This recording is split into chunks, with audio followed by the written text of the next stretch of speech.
Assalamualaikum warahmatullahi wabarakatuh. Kembali lagi bersama saya Novita Sintiasari dalam acara Bintai, Bincang Santai.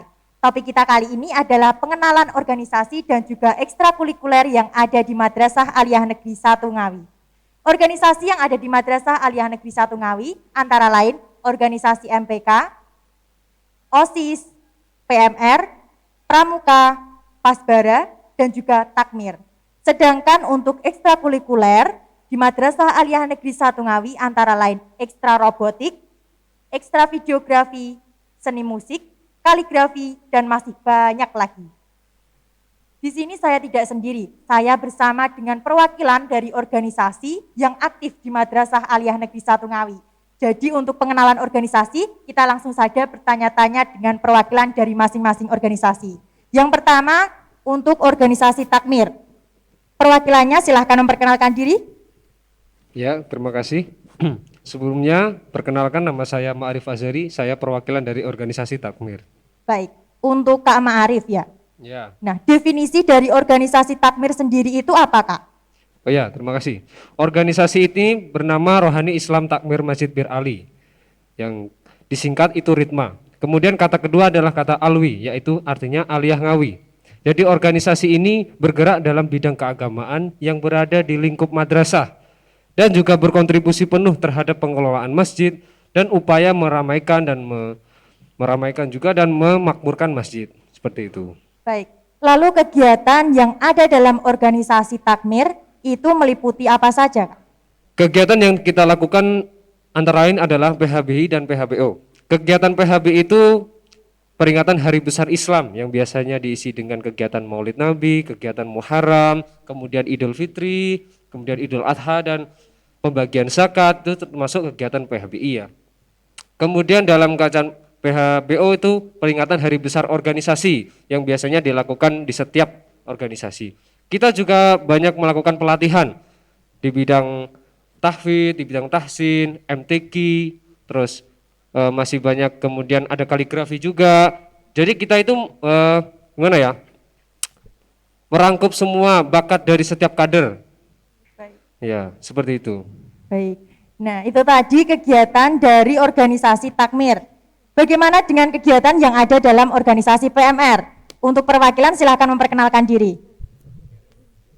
Oke, perkenalkan nama saya Fatimah Zahro, saya perwakilan dari anggota PMR. Baik, masih dengan pertanyaan yang hampir sama dengan organisasi Takmir tadi, kegiatan apa yang ada dalam organisasi PMR, Kak? Untuk kegiatan yang ada di organisasi PMR contohnya Jumbara yang dilakukan 2 tahun sekali, kemudian ada latihan gabungan yang dilakukan 1 tahun sekali, ada juga Forpis, ada bakti sosial, dan juga kegiatan donor darah sukarela. Kegiatan PMR ini sangat berkaitan erat dengan kegiatan UKS, contohnya seperti kader posyandu remaja bagi siswa-siswi Man 1 Ngawi, kemudian ada juga pembagian TTD Impatri, ada juga kegiatan Sekolah Adiwiyata bersama Dinas Lingkungan Hidup. Baik, itu tadi kegiatan dalam organisasi PMR. Dan dalam pelaksanaannya, dalam suatu organisasi juga dibentuk kepengurusan tentunya. Nah, kita ke organisasi OSIS. Untuk perwakilannya silahkan memperkenalkan diri. Perkenalkan, nama saya Anggi Widyastuti, saya dari organisasi OSIS. Nah, dalam organisasi OSIS, struktur kepengurusannya terdiri dari apa saja, Kak? Oke, untuk struktur kepengurusan OSIS terdiri dari inti dan juga ada 5 sekbid yang membantu kinerja OSIS. Inti terdiri dari Ketua OSIS, Wakil Ketua OSIS, Sekretaris 1, Sekretaris 2, Bendahara 1, dan juga Bendahara 2. Kemudian 5 sekbid, yaitu sekbid pertama adalah keimanan dan ketakwaan, dan yang kedua adalah bela negara dan lingkungan hidup. Yang ketiga, prestasi akademik dan non-akademik. Yang keempat, kegiatan dan juga kreativitas. Dan yang kelima adalah teknologi informasi dan juga kehumasan. Baik. Lalu tugas umum dari organisasi OSIS sendiri apa, Kak? Oke, untuk tugas umum OSIS yaitu memantau atau memonitoring semua ekstra yang ada di Man 1 Ngawi. Contohnya seperti bola voli, hadroh, hiroah, robotika, teater, seni musik, desain grafis, kir atau jurnalistik, tata rias, menjahit, tata boga, film fotografi, las listrik, dan juga kaligrafi. Untuk kalian yang ingin lebih tahu lebih dalam mengenai Ekstra di Satu Ngawi, bisa kunjungi medsos Man Satu Ngawi melalui IG Man Satu Ngawi dan juga YouTube Man Satu Ngawi.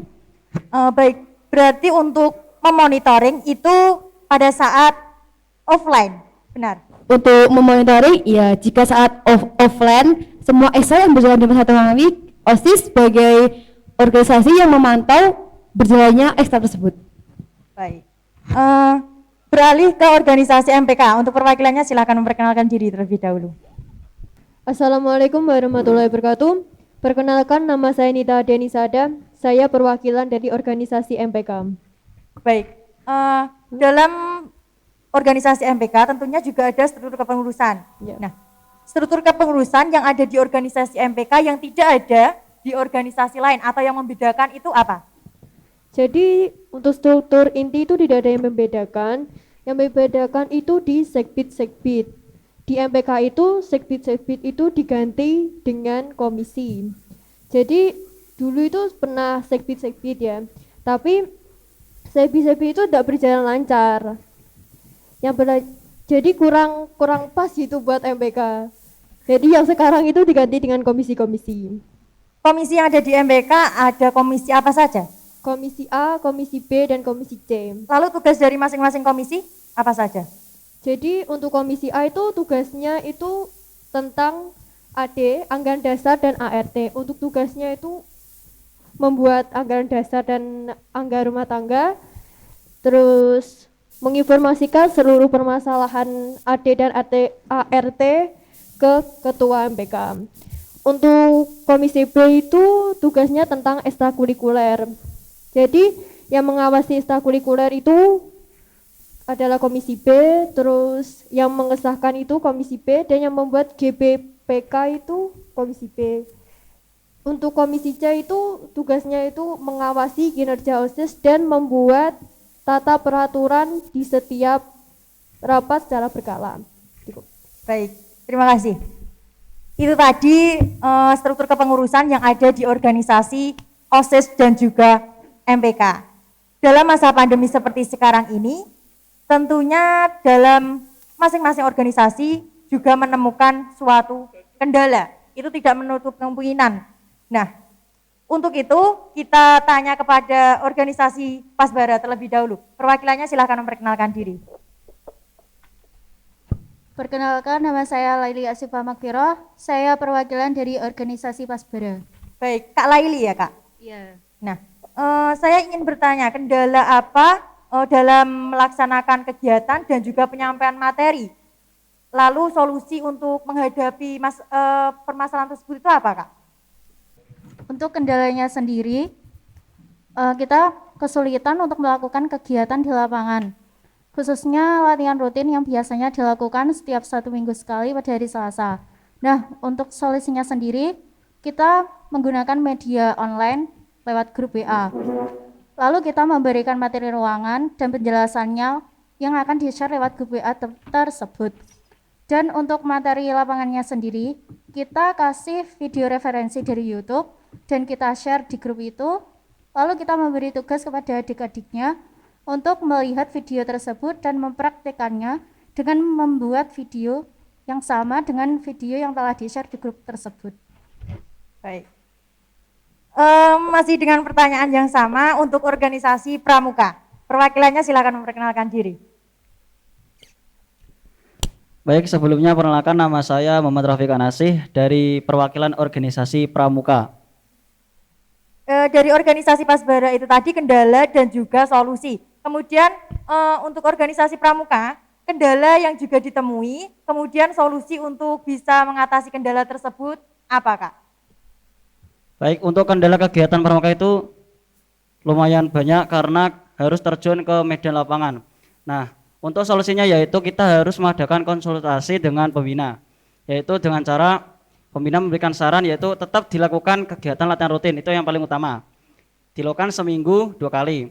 Terus untuk yang kegiatan kedua yaitu kegiatan offline yang menggunakan protokol kesehatan. Setelah itu kegiatan lewat online, itu materi ADT-nya. Karena kegiatan pramuka yang nggak berjalan sampai saat ini ya terutama kegiatan besar seperti penjelajahan, survival, hiking, snorkeling itu yang kegiatan seperti mendaki, kegiatan turun tebing itu diundur karena masa pandemi. Jadi yang lebih diutamakan yaitu kaderisasinya. Kaderisasi atau pendidikannya untuk adik yang ikut pramuka itu harus tetap berjalan. Walaupun jalan keluarnya hanyalah lewat online dan offline. Yang penting tetap protokol kesehatan itu main. Tuh, terima kasih Kak. Baik. Tidak berakhir sampai di sini, masih ada pertanyaan-pertanyaan yang datang dari adik-adik melalui Instastory masing-masing organisasi. Pertanyaan yang pertama ini ditujukan kepada organisasi pramuka lagi. Nah, keistimewaan yang ada dalam organisasi pramuka yang membedakan dengan organisasi pramuka di tempat-tempat lainnya itu apa, Kak? Baik, mungkin juga ada yang bertanya banyak ya tentang Kak, apa itu Pasopati ya? Pasopati itu adalah nama khas atau julukan pramuka Satu Ngawi yang memiliki sejarahnya tersendiri. Jadi keistimewaannya apa Kak? Keistimewaan yaitu pramuka Satu Ngawi itu lebih mengedepankan sikap kepemimpinan atau leadership. Terus yang kedua yaitu sikap kekeluargaan, kekompakan, satu sama lain, merekatkan satu sama lain yang tidak bisa dihilangkan. Terus untuk yang ketiga yaitu sikap memiliki tekad yang teguh dan pendiriannya yang kuat. Jadi sama saja pangkalan lain itu menarik perhatian pada pramuka Satu Ngawi ya karena keunikannya itu.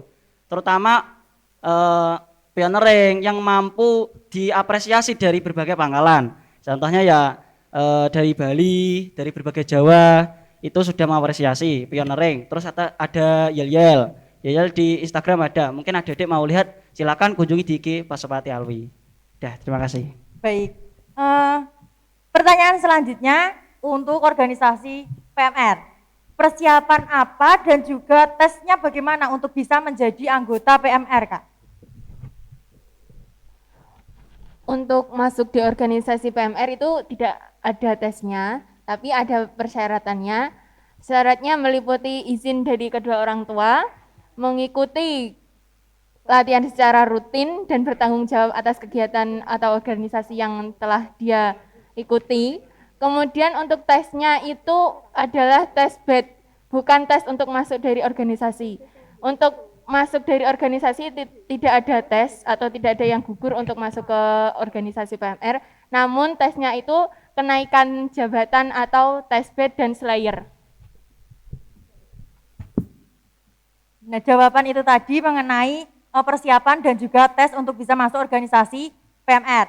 Dari ke-6 organisasi, tentunya juga memiliki prestasi yang pernah diraih dari masing-masing organisasi. Kita ambil contoh dari organisasi OSIS.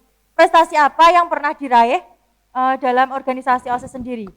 Iya, prestasi OSIS yang diraih dari 4 tahun terakhir ini, alumni Ketua OSIS Satu Ngawi diterima di perguruan tinggi IPB yang masuk tanpa melalui tes. Kemudian prestasi juga untuk alumni Ketua OSIS Satu Ngawi mengikuti event besar yaitu FON atau disebut juga dengan Forum OSIS Nasional. Kemudian prestasi berikutnya yaitu anggota OSIS mengikuti lomba MyRes atau menjuarai lomba karya ilmiah. Tentunya dari masing-masing organisasi juga masih memiliki banyak prestasi yang tidak bisa disampaikan dalam perbincangan pada kali ini.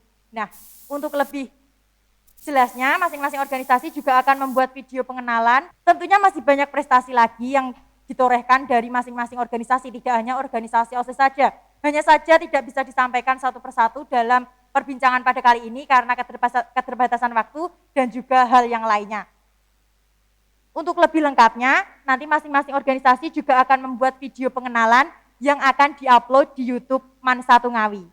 Saya ucapkan terima kasih kepada perwakilan dari masing-masing organisasi yang sudah meluangkan waktu dan juga pikiran untuk bisa sharing, untuk bisa berbincang-bincang mengenai organisasinya masing-masing. Dan juga untuk adik-adik, terima kasih juga sudah memberikan pertanyaan yang tidak bisa kita jawab satu persatu dalam perbincangan kali ini. Sekian dari kami, mohon maaf bila ada salah kata.